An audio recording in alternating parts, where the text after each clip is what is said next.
R. Kelly is sentenced to 30 years in prison. The disgraced R&B star R. Kelly was sentenced Wednesday to 30 years in prison.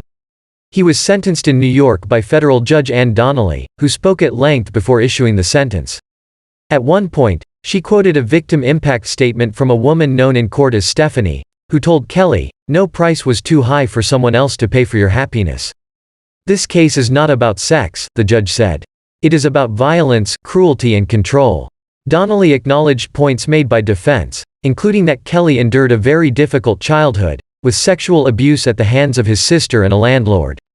However, she added, "You are a person who had great advantages, worldwide fame and celebrity, untold money." Kelly declined to address the court himself. His lawyer cited pending cases, a second federal trial in Illinois, slated to begin August 15, and separate criminal charges in Minnesota. The charges include child pornography and obstruction of justice. Last year, Kelly was found guilty of charges including sexual exploitation of a child, racketeering, bribery and sex trafficking. The jury found the government proved Kelly was at the head of a criminal conspiracy to recruit and coerce girls, boys and women into sex. During the weeks-long trial, multiple victims established a pattern where they would see Kelly at a show or out in public, and an associate of Kelly would hand them a phone number to call. From there they would be ensnared in a system of sexual and psychological abuse. Kelly forced his victims to perform sexual acts for his gratification, which he often filmed. He set up strict rules dictating where his victims were allowed to go and who they were allowed to speak to.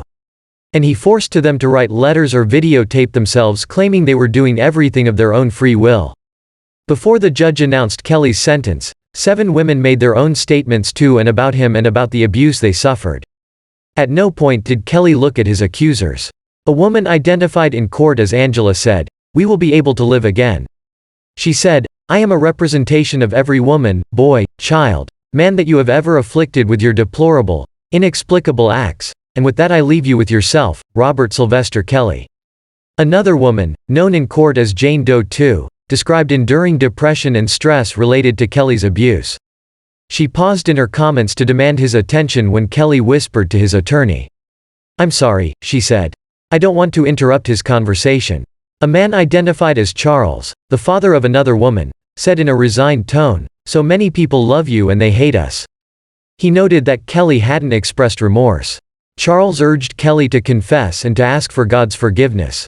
The sentencing comes after decades of allegations against the multi-platinum singer. In 2008, he stood trial in his hometown of Chicago for child pornography. He was acquitted of all charges. From there, Kelly continued to live his life of superstardom, performing across the world and selling out venues. In 2019, the Lifetime docuseries Surviving R. Kelly renewed interest in the sexual abuse allegations against Kelly and gave a sustained push to the activists who had been pushing for Kelly to be pulled off airwaves and stages.